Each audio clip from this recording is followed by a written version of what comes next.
ওম শান্তি। আজ 2 ডিসেম্বর 2024 প্রাতঃ মুরলি। বাবা আজ বলেছেন, মিষ্টি বাচ্চারা, তোমাদের নিজেদের আত্মারূপী দীপকের দেখাশোনা নিজেদেরকেই করতে হবে। মায়ার তুফান থেকে বাঁচার জন্য জ্ঞান যোগের ঘৃত অবশ্যই চাই। আজকের মুরলির প্রশ্ন, কোন পুরুষার্থ গুপ্ত বাবার থেকে গুপ্ত উত্তরাধিকার প্রাপ্ত করিয়ে দেবে? উত্তর, অন্তর্মুখ অর্থাৎ চুপ থেকে বাবাকে স্মরণ করো, তো গুপ্ত উত্তরাধিকার প্রাপ্ত হয়ে যাবে। স্মরণে থাকাকালীন শরীর ছাড়লে তো খুবই ভালো, এতে কোনো কষ্ট হয় না। স্মরণের সাথে সাথে জ্ঞান যোগের সার্ভিসও করতে হবে। আর তা যদি না করতে পারো তবে কর্মনা সেবা করো। অনেককে সুখ প্রদান করলে তো আশীর্বাদ প্রাপ্ত হবেই। কথাবার্তা এবং ব্যবহারও অত্যন্ত সাত্ত্বিক চাই। গীত, দুর্বলের সঙ্গে লড়াই বলবানের। ওম শান্তি। বাবা বুঝিয়েছেন যে যখনই তোমরা এরকম গীত শুনবে তখন প্রত্যেকেই এর উপরে বিচার সাগর মন্থন করবে। তোমরা বাচ্চারা জানো যে যখন কেউ মারা যায় তখন সেই আত্মার উদ্দেশ্যে 12 দিনের জন্য প্রদীপ প্রজ্বলন করা হয়। তোমরাও এখন মৃত্যুর জন্য প্রস্তুতি নিচ্ছ এবং নিজেদের আত্মারূপী প্রদীপের জ্যোতিকে সর্বদা দীপ্তমান রাখতে পুরুষার্থ করছ। এই পুরুষার্থ তারাই করবে যারা মালায় আসবে। প্রজারা এই মালায় আসতে পারবে না। বিজয় মালাতে প্রথমে আসার জন্য তোমরা এখন পুরুষার্থ করছো।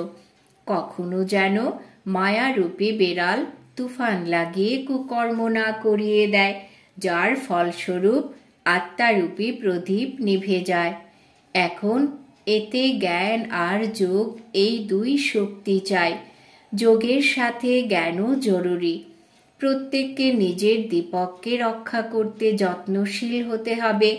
অন্তিম সময় পর্যন্ত পুরুষার্থ চলতেই থাকবে। রেস চলতে থাকলে তো খুব সাবধানতা অবলম্বন করতে হবে যে কখনো যেন আত্মার জ্যোতি কম না হয়ে যায়, নিভে না যায়। এই জন্য যোগ আর জ্ঞানের ঘৃত প্রতিদিন ঢালতে হবে। যোগ বলের শক্তি নেই তো দৌড়াতেও পারবে না, পেছনে থেকে যাবে। বিদ্যালয়ে বিভিন্ন বিষয়ের ওপরে পড়াশোনা করা হয়। যদি কোনো ছাত্র কোনো নির্দিষ্ট বিষয়ে ভালো না হয়, সে তখন অন্যান্য বিষয়ের ওপরে বিশেষ মনোযোগ দেয়। এখানেও একই রকম। স্থূল সেবার বিষয়ও খুব ভালো, অনেকের আশীর্বাদ পাওয়া যায়। কোনো কোনো বাচ্চা জ্ঞান দানের সেবা করে, দিন দিন সেবার বৃদ্ধি হতে থাকে। কোনো কোনো ধনী ব্যক্তির 6 থেকে 8টি দোকানও থাকে। সব দোকানে একই রকম বেচা কেনা চলে না। কোনো দোকানে কম গ্রাহক সংখ্যা, আবার কোনো দোকানে বেশি। তোমাদেরও একদিন এই সময় আসবে যখন রাতে ঘুমানোর সময় পাবে না। সবাই জেনে যাবে যে জ্ঞানের সাগর বাবা এসেছেন জ্ঞান রত্ন দিয়ে আমাদের বুদ্ধিরূপী পাত্রকে ভরপুর করতে। সেই সময় কতই যে বাচ্চার আগমন হবে সে কথা আর জিজ্ঞাসা করো না। যখন কোনো দোকানে খুব কম দামে ভালো জিনিস পাওয়া যায়, সাধারণ ক্রেতারা পরস্পরকে তা শোনায়। তোমরা বাচ্চারা জানো যে এই রাজযোগের শিক্ষা খুবই সহজবোধ্য। যখন প্রত্যেকে এ বিষয়ে জেনে যাবে যে এখানে জ্ঞান রত্ন পাওয়া যায়, তখন তারা আসতেই থাকবে। তোমরা এই জ্ঞান এবং যোগের সার্ভিস করে থাকো। যারা এই জ্ঞান ও যোগের সেবা করতে অক্ষম, তারা কর্মনা সার্ভিস করেও মার্কস নিতে পারে। সকলের আশীর্বাদ প্রাপ্ত করবে। সবাই সবাইকে সুখ দিতে হয়। এটা হলো খুবই সস্তা খনি। এ হলো অবিনাশী হীরে জহরতের খনি। তারা 8 রত্নের মালা বানায় এবং পূজাও করে, কিন্তু তারা এটা জানে না যে এ কাদের মালা। তোমরা বাচ্চারাই জানো যে কিভাবে আমরা পূজ্য থেকে পূজারী হই। এত বড়ই ওয়ান্ডারফুল নলেজ যা পৃথিবীতে আর কেউ জানে না।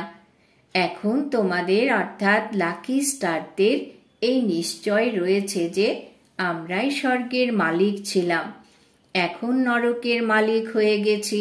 স্বর্গের মালিক হব তো পুনর্জন্ম সেখানেই নেব। এখন আমরা পুনরায় স্বর্গের মালিক হচ্ছি। শুধুমাত্র তোমাদের ব্রাহ্মণদেরই এই সঙ্গম যুগের বিষয়ে জানা আছে। অন্যদিকে সমগ্র পৃথিবীতে হলো কলিযুগ। যুগ তো হলো আলাদা আলাদা, তাই না? সত্যযুগে থাকলে পুনর্জন্ম সত্যযুগেই নেবে। এখন তোমরা রয়েছ সঙ্গম যুগে। তোমাদের মধ্যে কেউ যদি এখন শরীর ত্যাগ করে, তবে সংস্কার অনুসারে এখানেই এসে জন্মগ্রহণ করবে। তোমরা ব্রাহ্মণরা হলে সঙ্গম যুগের, তারা শূদ্ররা হলো কলিযুগের। কেবলমাত্র সঙ্গম যুগেই তোমরা এই নলেজ প্রাপ্ত করো। তোমরা বিকে জ্ঞান গঙ্গারা প্র্যাকটিক্যালে এখন সঙ্গম যুগে রয়েছ। এখন তোমাদেরকে রেস করতে হবে, দোকান সামলাতে হবে। জ্ঞান যুগের ধারণা না হলে তো দোকান সামলাতে পারবে না। সেবার প্রত্যার্পণ অর্থাৎ সেবার রিটার্নে তো বাবাই দেবেন। যখন কোনো মহাযজ্ঞ রচনা করা হয় তো বিভিন্ন ধরনের ব্রাহ্মণরা সেখানে আসে। তাদের মধ্যে কারুর দক্ষিণা বেশি, কারুর কম হয়। এখন পরমপিতা পরমাত্মা এই রুদ্র জ্ঞান যজ্ঞ রচনা করেছেন। আমরাই হলাম ব্রাহ্মণ এবং আমাদের ধান্দাই হলো মানুষকে দেবতা বানানো। আর কোনো যজ্ঞে কেউ বলবে না যে আমি মনুষ্য থেকে দেবতা হতে চলেছি। এখন এটাকে রুদ্র জ্ঞান যজ্ঞ বা পাঠশালাও বলা হয়ে থাকে। জ্ঞান এবং যোগের দ্বারাই প্রত্যেক বাচ্চা দেবী দেবতা পদ প্রাপ্ত করে।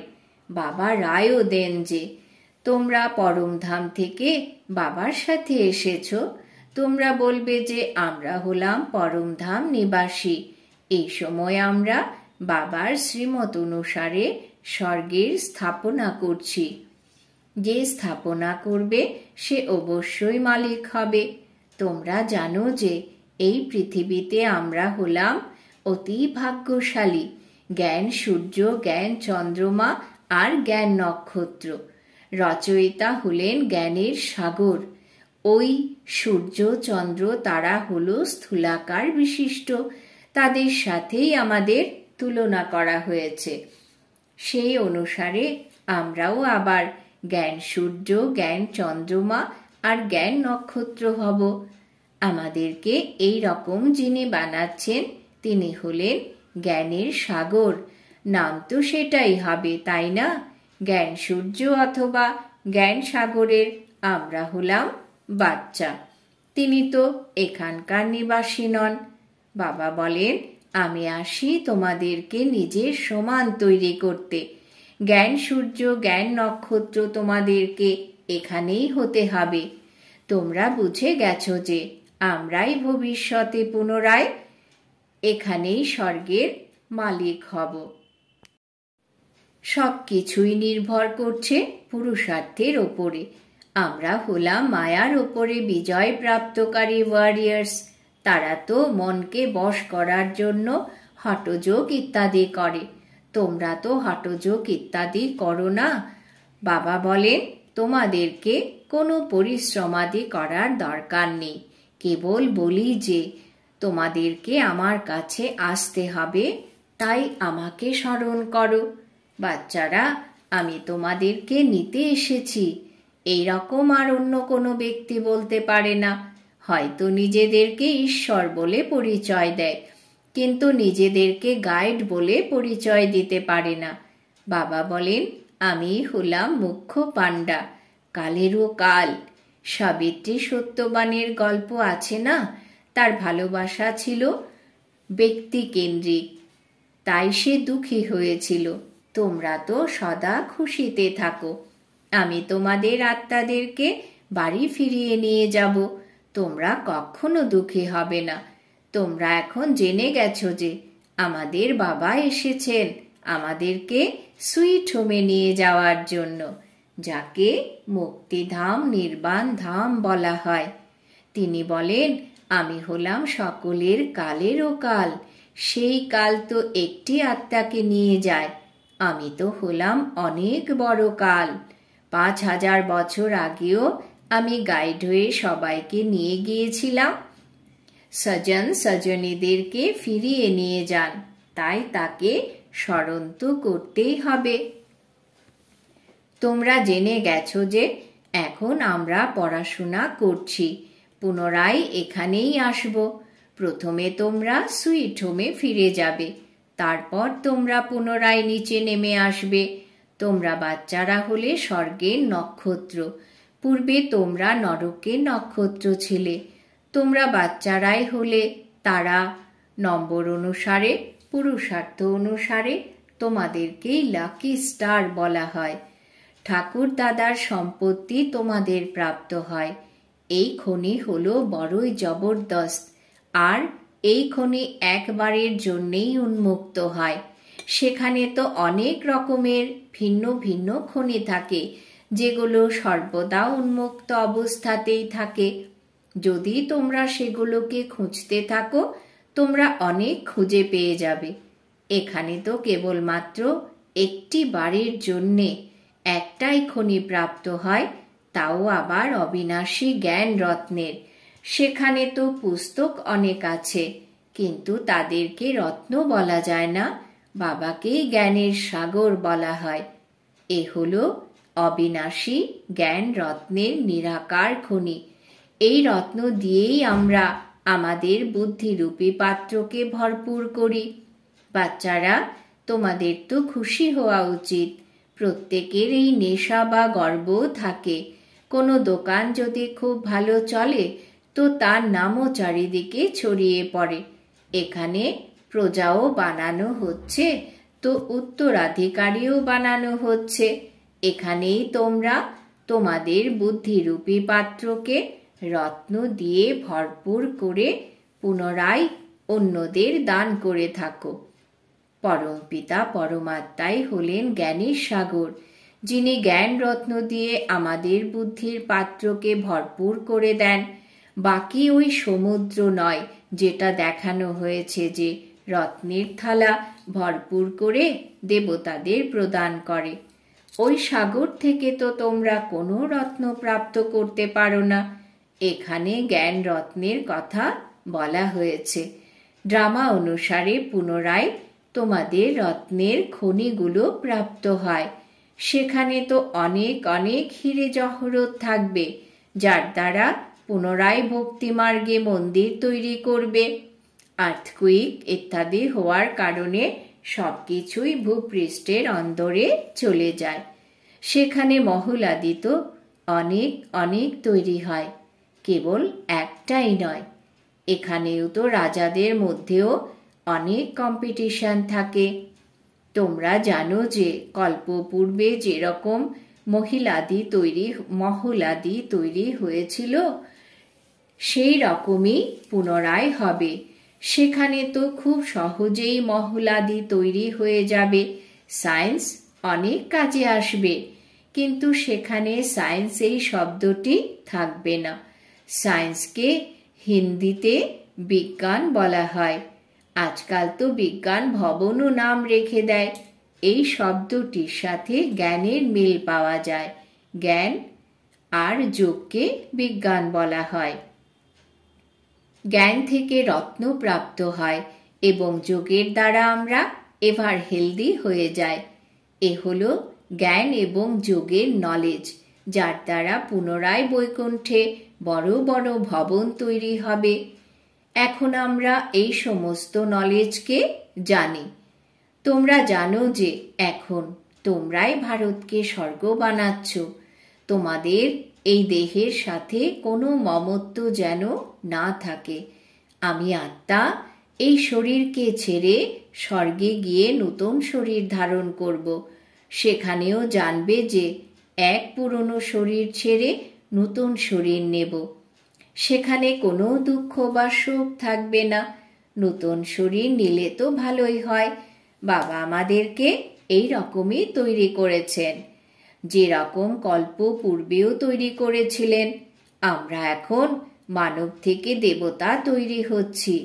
একই রকম ভাবে কল্প পূর্বেও যেমন অনেক ধর্ম ছিল, এখনো তেমনই আছে। গীতাতে এসব কিছুই লেখা নেই। বলা হয় যে ব্রহ্মার দ্বারাই আদি সনাতন ধর্মের স্থাপনা হয়েছিল। অনেক ধর্মের বিনাশ কিভাবে হয় সেটাও তোমরা এখন বুঝে গেছো। এখন স্থাপনার কার্য চলছে। বাবা আসেন তখনই যখন দেবী দেবতা ধর্ম সম্পূর্ণভাবে লোপ পেয়ে যায়। পুনরায় পরম্পরা কিভাবে চলবে? এ তো খুবই সহজ বিষয়। বিনাশ কিসের হয়েছিল? অনেক ধর্মের। তো এখন অনেক ধর্ম আছে, তাই না? এই সময় হলো অন্তের সময়। এই সময় জ্ঞান তোমাদের বুদ্ধির মধ্যে থাকা চাই। এরকম তো নয় যে শিব বাবাই সবকিছু বোঝাচ্ছেন। এই বাবা কি কিছুই বলছেন না? এনারও পার্ট রয়েছে। ব্রহ্মার শ্রীমতেরও গায়ন রয়েছে। কৃষ্ণের জন্য তো শ্রীমত বলা হয় না। সেখানে তো সবকিছুই সুন্দর হয়। সেখানে তো তাদের মতের কোনো প্রয়োজন হয় না। এখানে তো তোমরা ব্রহ্মা বাবারও মত প্রাপ্ত করছো। সেখানে তো যথা রাজা রানী তথা প্রজা, সকলেরই শ্রেষ্ঠ মত হবে। নিশ্চয়ই পূর্বে কেউ তাদের এই জ্ঞান প্রদান করেছিলেন। দেবতারা হলেন, বাবা বলেছে, দেবতারা হলেন শ্রীমতাবলম্বী। শ্রীমতের দ্বারাই স্বর্গ রচনা হয়। অসুরের মত থেকে নরক রচনা হয়। শ্রীমত হল শিবের। এ সমস্তই সহজে বোধগম্য হওয়ার মতো কথা। শিব বাবার এই সব হলো দোকান। আমরা বাচ্চারা সেগুলোকে পরিচালনা করি। যে বাচ্চা ভালোভাবে দোকানকে পরিচালনা করে তার নাম হয়, যেরকম ভাবে লৌকিক দোকানের ক্ষেত্রে হয়। কিন্তু সেই ব্যবসা তো কোনো ধনী ব্যক্তিই করতে পারে। ব্যবসা তো সবাই করতে পারে। ছোট বাচ্চাও জ্ঞান আর যোগের ব্যবসা করতে পারে।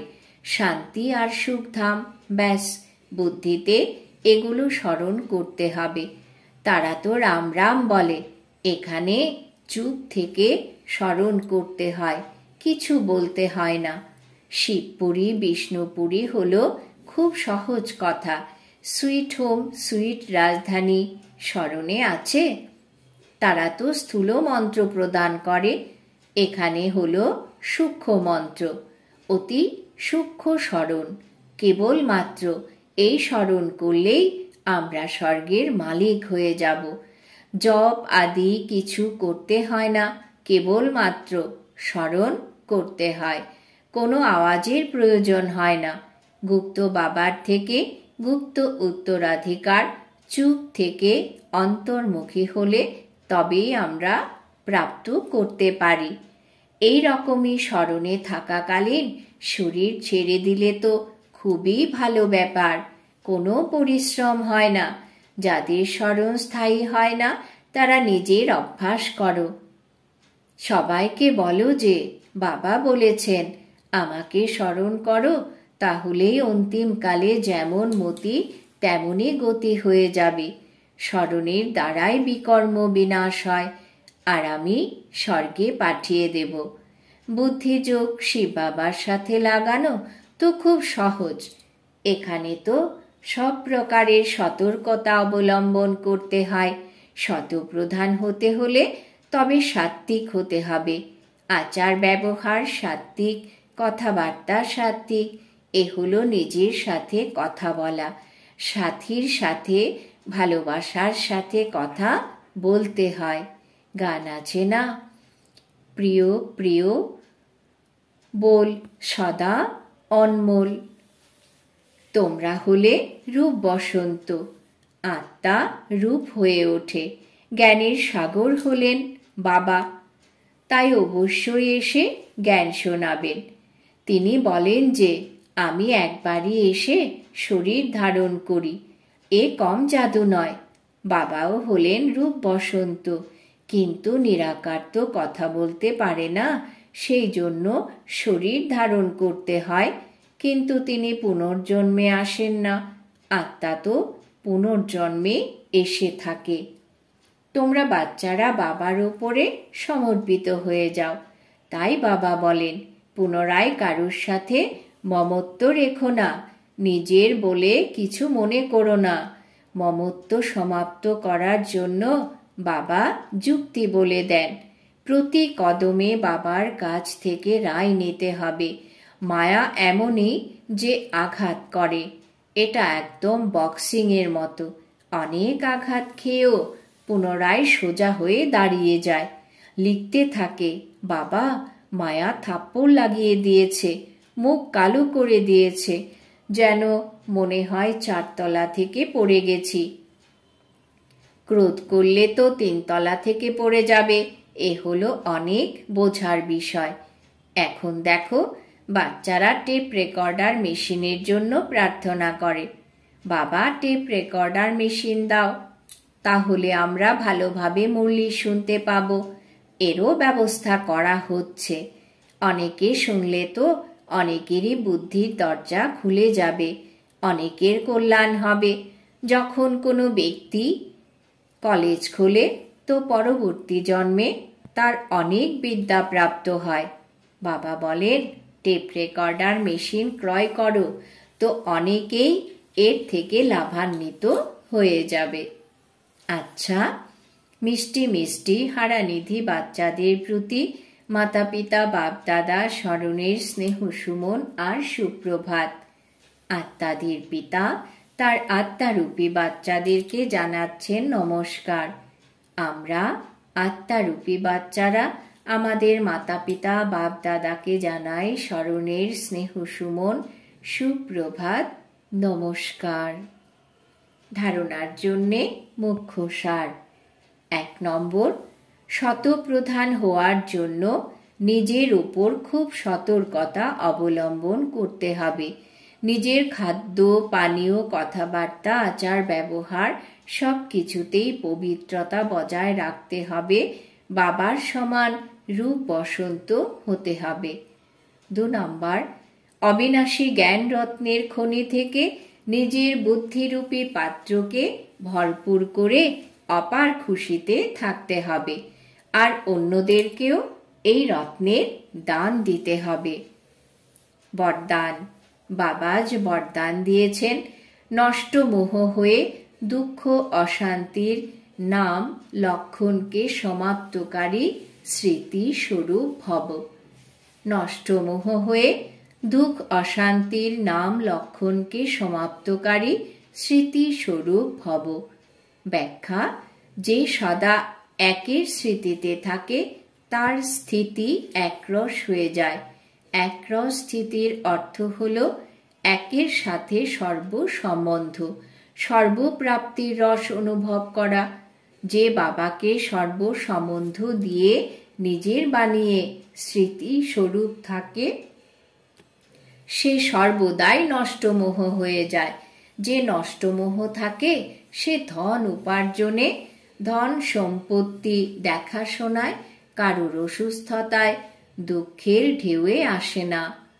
নষ্টমোহ অর্থাৎ দুঃখ অশান্তির নাম লক্ষণ থাকবে না, সদা নিশ্চিন্ত। স্লোগান, ক্ষমাশীল হলো সে যে করুণাময়ী হয়ে সবাইকে আশীর্বাদ দিতে থাকে। ক্ষমাশীল হলো সে যে করুণাময়ী হয়ে সবাইকে আশীর্বাদ দিতে থাকে। আজকের সমান আমি স্মৃতি স্বরূপ আত্মা। ওম শান্তি।